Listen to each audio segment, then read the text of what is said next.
Salam anti fraud. Wih.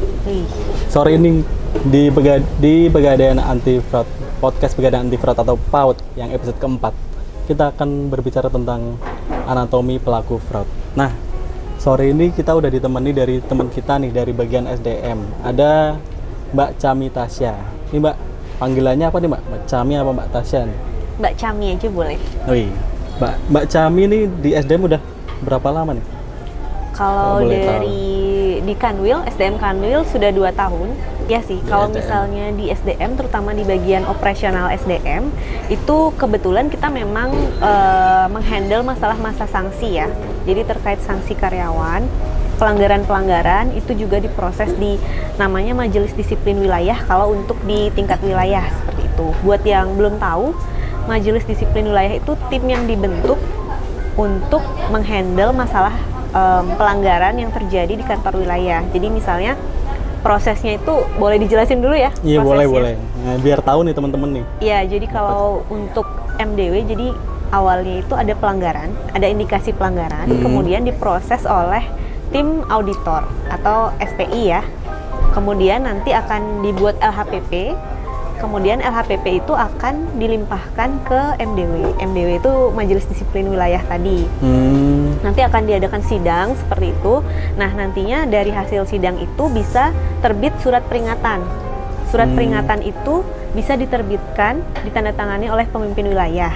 Namun ada pelanggaran-pelanggaran yang dinyatakan cukup berat gitu ya, atau istilahnya masih ambigu gitu. Jadi dilimpahkan ke MDP namanya. Jadi Majelis Disiplin Pusat, jadi tingkatnya sudah di pusat, seperti itu. Oh, berarti ini ya, tergantung tingkatan ini ya, kesalahannya gitu ya, segala macam berarti. Iya, betul. Jadi kalau misalnya kita menemukan pelanggaran, itu kan ada hal yang meringankan, ada hal yang memberatkan. Nah, di situ di MDW, di sana semua dibahas, namun dari hasilnya, bisa saja hasilnya nanti kan ada PHK nih yang paling tinggi. Kalau udah sampai PHK nih, Mas Fahri, itu harus dialihkan ke MDP, ke Majelis Disiplin Pusat. Nah, nanti di pusat akan disidang lagi untuk nantinya akan dikeluarkan surat peringatan seperti itu. Banyak kan berarti kalau pelanggaran-pelanggaran ini termasuk dari fraudnya juga berarti Mbak ya? Iya, tentu saja banyak sih kalau kita ngomongin pelanggaran pasti ngomongin pelanggaran fraud. Ya. Iya, betul sekali. Kalau dari itu tuh kan ini nih, informasinya kan pasti bersifat rahasia kan? Iya. Dan ini pasti cuma di MDW-nya aja yang tahu kan ini ya, terkait apa pelanggaran-pelanggarannya ini. Betul. Nah, tapi boleh tahu nggak sih Mbak, apa nih, Mbak ya, Chami aja sih. Boleh. Boleh tahu nggak sih, boleh. kayak misalkan apa gitu ya, kenapa kok orang kok melakukan pelanggaran itu kayak fraud gitu, padahal kan di Pegadaian ini udah ini loh, ada jenjang karirnya bagus, terus tunjangannya juga banyak, apalagi bonusnya ya pas lagi ulang tahunnya itu banyak lagi, yang ini kan cuti aja dapat bayar kan. Yeah. Kok masih orang tuh masih kayak kurang gitu masa? Istilahnya udah sejahtera, diberikan perusahaan udah fasilitas kasih gitu semua ya, gitu tapi kan. masih ada yang fraud seperti itu ya Mas Fahri ya. Ya mungkin kita bicara lagi ke segitiga fraud ya, fraud triangle itu adanya tekanan, kemudian adanya kesempatan dan juga rasionalisasi. Jadi kayak pembenaran gitu. Kan sebenarnya ada banyak faktor tuh orang melakukan fraud seperti itu. Boleh dijelasin nggak ini? Boleh sih, boleh. Tadi nanti sambil sharing ya. Biar apa sih sebenarnya, apa sih yang mendasari kan, pertama kan yang mendasari. Terus kenapa kok orang kok mau melakukan itu? Mau, dan kenapa kok dia merasa aman aja gitu kan? Nah, setelah melakukan fraud itu ya. Jadi sebenarnya kalau faktor-faktornya fraud itu ada banyak, faktor internal sama eksternal. Nah, tadi dijelasin ada segitiga fraud atau triangle fraud itu sebenarnya dasarnya. Jadi Mas Fahri, itu dasarnya ketika ada dorongan, ketika adanya kesempatan, dan ketika adanya rasionalisasi atau pembenaran. Nah, nanti itu dijabarin lagi. Jadi ada standar. Jadi dia kurang integritas misalnya. Kalau misalnya kita bicara integritas, pasti ngomongin amanah dong. Akhlak. Itu kan.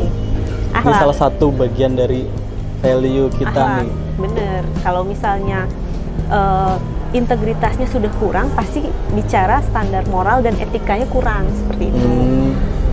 Emang dasarnya dia tidak menjalankan pekerjaannya sesuai dengan peraturan yang berlaku seperti itu. Kemudian ada juga kasus lain, misalnya seperti dia kompetensinya kurang, jadi dia tidak tahu, risk awareness-nya kurang nih, risk masalahnya Mas Fahri nih, resiko. Jadi karyawan itu terlalu percaya misalnya dengan bawahannya, dengan rekan kerjanya, dengan atasannya, itu kan berarti dia kurang sadar resiko. Padahal resiko itu bisa terjadi di mana saja seperti itu kan. Resiko itu nggak kenal tanggal merah tuh. Kenal tanggal merah, betul sekali. Semua itu bisa ada. Jadi kita jangan asal biar cepet kata-kata biar cepet itu udah kayak udah ada validasinya. Biar cepet, biar ini. Udah biasa, udah kenal. Nah, dulu udah kayak gitu, biasanya kayak gini ya. Perlu diwaspadai karena kita tidak tahu kapan orang bisa melakukan fraud seperti itu ya, bahkan orang terdekat sekalipun nih. Nah, itu. Jadi kita benar-benar harus waspada seperti itu. Kemudian ada lagi ketika dia melakukan pembenaran. Jadi ketika dia melihat, misalnya karyawannya melihat, oh teman-temannya juga ngelakuin itu, bukan dia doang yang salah kayak gitu. Padahal kan emang perbuatannya sudah salah, tapi dia melakukan pembenaran karena teman-temannya melakukan itu. Terus ngerasa, ini temannya juga nggak kena juga nih. Bukan nggak kena, tapi kan belum. Nah itu belum kena. Harus digaris bawah ini. Nah terus ada juga pembenaran lain, misalnya, oh perusahaan udah banyak untungnya. Nah itu perusahaan udah banyak untungnya. Pikiran-pikiran kayak gitu dari mana? Nggak bakal rugi kalau cuman diambil sedikit. Nah kan itu pembenaran juga. Sedikit itu bukan nominalnya kan, tapi intensinya. Nah, benar sedikit sekali. Dari awal misalkan ambil nih 400.000. Terus keterusan jadinya. Aman nih 400.000, nggak ada apa-apa nih. Naiklah 500. Naiklah itu, benar. Jadi pembenaran kan itu. Terus ada juga yang ketika dia merasa keluarganya sedang susah, jadi dia berhak melakukan itu. Nah itu kan bukan merupakan pembenaran seharusnya kan, harusnya tidak boleh dibenarkan seperti itu. Kalau misalkan gini ya, dia ngerasa gajian nih tinggal 5 hari lagi, tapi dia ngerasanya aku pinjem uang ini dulu nanti gajian aku tombokin lagi. Ini yang perlu diwaspadai karena ketika seseorang itu merasa satu kali dia melakukan fraud kemudian tidak ketahuan, kemudian dia bisa mengambil keuntungan dari situ. Nah, itu bisa saja terulang karena kemungkinan besar terulang sih, apalagi ketika nggak ketahuan itu loh. Ketahuan dan dia merasa itu benar karena dia misalnya mengembalikan setelah itu, tapi kan tetap aja dia sudah melakukan itu seperti itu. Berarti emang ininya ya, kegiatannya, perlakuannya, bukan masalah nanti aku tutup kok, orang nanti juga gajian aku tutup pakai gajiku, itu kan cuma pinjam sementara, itu bukan gitu itu ya. Bukan menjadi karena alasan harusnya. Tidak prosedural kan ya. Terus Mas Fahri mau tahu nggak yang paling banyak dialami sebenarnya sih sama karyawan-karyawan kita? Pola hidup. Lifestyle gitu. Lifestyle. Kemudian misalnya dia sudah tahu punya utang, tapi gaya hidupnya mewah. Nah, ini sebenarnya yang perlu diwaspadai teman-teman, karena kita harus sadar juga gitu kan dengan gaya hidup kita masing-masing. Kalau memang pengeluarannya cuma segitu, ya nggak bisa kita paksakan kayak gitu. Apalagi masih ada utang kan. Nah itu jangan sampai itu dijadikan alasan untuk melakukan fraud seperti itu, karena sering ditemukan nih di beberapa kasus terakhir. Saya tidak sebutkan kasus mana dan di mana, tapi itu alasannya dia ingin membahagiakan pacarnya seperti itu. Waduh. Dia fraud untuk perusahaan. Fraud maksudnya fraud untuk uang perusahaan untuk pacarnya yang belum tentu nanti jadi pasangan sah. Nah, apalagi itu kan sebenarnya udah menjadi garis bawah gitu ya Mas Fahri ya. Maksudnya kenapa bisa dia berpikir sampai melakukan fraud gitu untuk membahagiakan pacarnya gitu. Jadi uang hasil fraudnya itu ada yang digunakan untuk membeli anjing ras seperti itu. Waduh. Kan maksudnya gimana ya Mas Fahri ya? Itu kayak skala prioritasnya udah kemana-mana gitu ya. Nah itu Soalnya yang perlu kita udah buat bayar cicilannya dia dulu lah, yang penting kan utamakan kayak tagihan-tagihan gitu, yang penting dia basic needs-nya udah terpenuhi nih, kok ya tiba-tiba setingkat atasnya kok keinginan kebutuhan pacar nih bener-bener ini ya. Itu emang ini sih karena dorongan, mungkin dia bucinnya yang keterlaluan kan. Iya betul sekali. Nah, Kemudian itu sih, terus mungkin nggak sesuai sama ini ya yang didapat, kayak dia pendapatannya berapa iya, tapi kok ingin, tapi gaya hidupnya mewah nih, pengen harus ini, terpenuhi kan. Gimana caranya? mungkin biar ini kali ya, biar pacarnya nih calon yang ini nih, yang kaya nih apa yang potensial nih Ya pencitraan lah ya. nah biasalah itu, biasanya paling nggak tahan berapa lama putus tuh gitu. Sebenarnya kalau kita ngomongin gaya hidup, kita nggak menyalahkan ya maksudnya, tapi lihat-lihat juga dengan kemampuan gitu loh. Maksudnya kalau bener banget sih. mau memilih gaya hidup mewah ya kemampuannya harus segitu juga, nggak bisa kita paksain kan. Iyalah itu memang ini ya, mungkin anggapan-anggapan sukses di usia muda itu emang harusnya udah dihilangin sih ini ya. Iya. Itu bukan motivasi orang, tapi untuk membuat rasa kepepet gitu. Iya, jadi Biar terlihat apa-apa terlihat, wah terlihat betul. punya nih. Sebenarnya kan yang paling baik itu ya jadi diri sendiri dengan kemampuan kita sendiri. Karena kalau misalnya kita sudah melakukan fraud nih di perusahaan, pastinya nanti akan kena pelanggaran kan. Benar. Kalau ketahuan SP ini pasti masuk pelanggaran, nanti kena SP, berpengaruh ke karirnya juga. Belum Wah, tentu itu juga dia bisa lanjut, bisa jadi dia PHK, kan kita nggak ada yang tahu ininya apa tingkat keberatan masalahnya itu. Tapi kalau dari ini ya, benernya aku mau ini ya tanya Iya. ya, ada nggak sih kayak range usia tertentu tuh kebanyakan mereka melakukan fraud tuh di usia berapa gitu? Sebenarnya kalau range usia kita nggak tahu sih, cuman Yang udah selama ini berjalan itu ya. ada dari yang muda sampai yang tua. Bahkan yang mau pensiun pun ada. Jangan salah. Kirain tuh cuma yang ini loh, yang muda-muda karena dia enggak tahu celah segala macam gitu-gitu, kalau kayak kita manfaatkan ngomongin gitu. Pelanggaran dari yang masih muda, yang masih Q, sampai yang P mau pensiun pun tidak luput dari ini. Berarti emang peringatan. ini ya, nggak ada yang terpolanya berapa usianya lah, atau genderitasnya juga kan semua bisa ya? Semua bisa. Cuman memang ada kecenderungan pria loh ya. Waduh. Tapi memang pria dan wanita bisa saja melakukan fraud gitu. Cuman memang lebih banyak ditemukan di pria seperti itu. Tetap kita makanya harus lebih waspada gitu untuk seluruh karyawan. Mungkin nantinya kalau misalnya sedang melakukan aktivitas gitu, tetap kita harus berpaku pada pedoman-pedoman yang sudah ada seperti itu. Jangan sekali-sekali berpikir kita bisa lolos dari sanksi. Dari namanya sanksi itu bukan temennya nggak kena, tapi temennya itu belum aja masuk daftar ini. Iya, betul sekali. Nah, Terus kalau udah kena gitu kan dia mau gimana? Orang atasnya juga kena, segala macam kena. Kan nggak cuma dia sendiri jadi yang kena kan? Betul. Jadi merugikan dirinya sendiri dan orang lain seperti itu. Iya, di unit kerjanya kayak emang kamu nggak kasihan sama teman kerjamu yang kamu nggak membagi apanya segala macam. Empati gitu. Nggak ada empatinya lah ke teman kerjanya. Dan perlu Malah jadi diwaspadai kena. juga, itu kan semua tercatat ya Mas Fahri ya. Ketika melakukan pelanggaran itu tercatat. Berarti masuk di sistem semua dong? Iya, masuk di HCMS dan HCIS. Itu ada menunya ya untuk menginput. Jadi misalnya ada nih karyawan kena SP atau surat peringatan. Nah, meskipun dia berlakunya cuma 3 bulan. Iya, di PKB kan ada gitu kan. Iya, Kalau misalkan SP ada yang berapa? 3 bulan, ada yang 6 bulan. SP1 biasanya 3 bulan. SP2, SP3 ada yang 6 bulan. 6 bulan. Seperti itu. Nah, tapi kan itu tetap tercatat. Jadi nggak langsung otomatis setelah 3 bulan tuh bakal terhapus, bakal di take out dari HCMS tuh enggak ya? Enggak, itu tetap ada. Jadi kalau misalnya ada yang mau mengecek nih karyawan, perbandingan karyawan, misalnya karyawan A dan B. Oh, ini sama-sama bagus nih, PL1 keduanya. Tapi si A ini pernah melakukan fraud.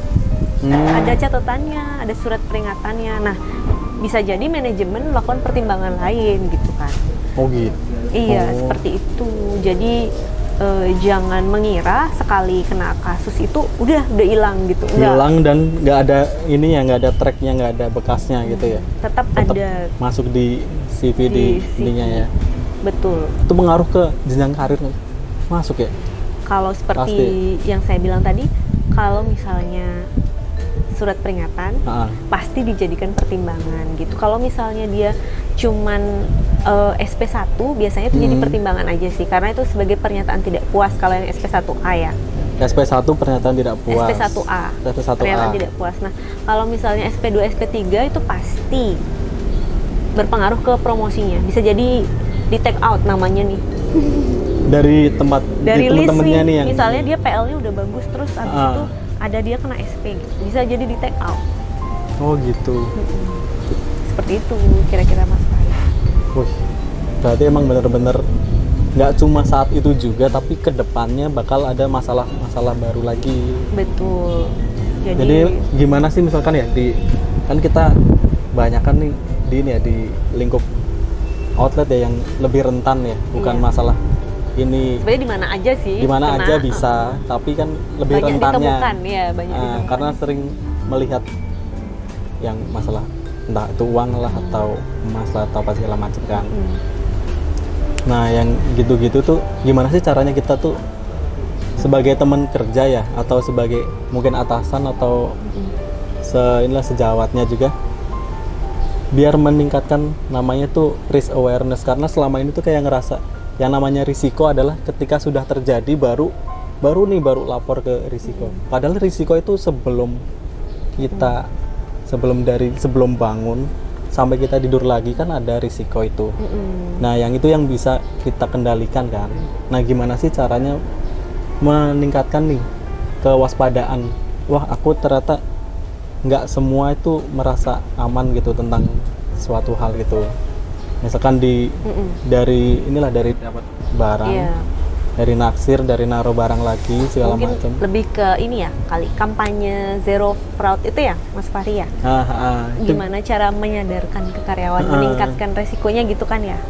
Ya ini salah satunya program podcast ini bisa juga dijadikan sebagai gambaran gitu ya. Iya, jadi itu nggak selalu karyawan, tentang apa yang peraturan segala macam. Iya, nggak selalu. Itu kan. Kita nggak selalu ngomong itu, cuman kayak gambarannya nih ketika karyawan misalnya tahu dari podcast ini misalnya ada karyawan yang nonton dan jadi selama ini prosesnya seperti itu. Jadi ada yang terkena surat peringatan gara-gara itu misalnya. Nah, ini kan juga salah satu bagian dari kampanye zero fraud itu ya Mas Fahri. Selain itu bisa juga nih nanti misalnya adanya role play seperti itu. Role play dari nih apa namanya dari cabang misalnya. Dari cabang. Nanti untuk meminimalisir nih resiko-resiko yang terjadi itu kan banyak tuh. Nah terus ada FGD juga bisa. FGD diundang misalnya karyawannya, kemudian pincanya, kemudian dengan pejabat terkait misalnya terkait dengan resiko yang selama ini terjadi di cabang. Misalnya ada karyawan yang mengeluh, saya nggak ngerti ternyata itu bisa jadi pelanggaran. Nah itu kan bisa didiskusikan pada saat FGD itu. Apalagi kemarin kan sudah ada acara dari SDM ya tentang memanggil semua change agent nih yang ada di cabang. Nah itu tuh. Kemarin ya. Jadi role model.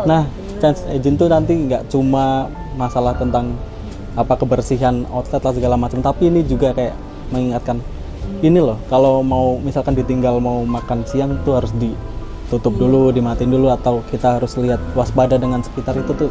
Dia jadi role modelnya, dia nggak hanya menyampaikan by lisan tapi dengan perbuatannya juga ya. Bener banget, jadi change agent, kita udah punya change agent, change leader, change koordinator, itu bisa dijadikan role model. Jadi ketika change agentnya mengkampanyekan nih terkait ganyang fraud, zero fraud, anti fraud, pasti nanti outletnya akan lebih sadar gitu ya. Dia akan menularkan ke rekan-rekannya yang lain terkait dengan apa saja sih resiko-resiko yang bisa terjadi gitu. Meskipun sebenarnya kita ada e-learningnya juga ya sebenarnya. Nah itu rutin sih e-learning sih. Bagus semua nilai.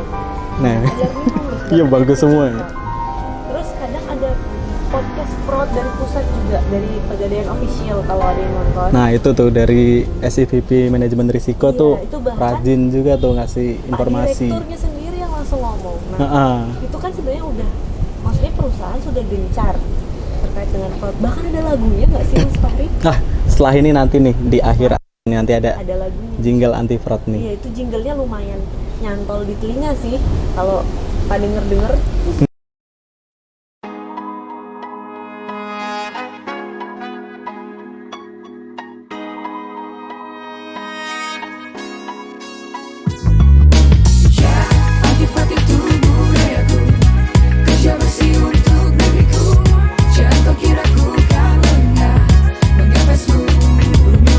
Anti-fraud bukan sekedar bualan belaka. Konon katanya itu cuma dipeder saja, tapi faktanya itu ada dalam tindakan nyata. Hei kawan, pakai akhlak untuk berkarya. Jangan bilang jago kalau masih tidak patuh. Ada amanah ditanggung, jangan buat panggung rusuh. Kerja pakai integritas supaya pantas di atas pentas. Merakit asa, jangan apatis dengan penuh totalitas. Buka mata, buka hati, cari duit hati-hati. Buka mata, buka hati, profesional harga mati. Ayo kerja pakai hati untuk hasil yang kau nanti. Ayo kerja pakai akhlak, nyati-nyati malam hari. Ya, anti fraud itu budayaku. Kerja bersih untuk negeriku.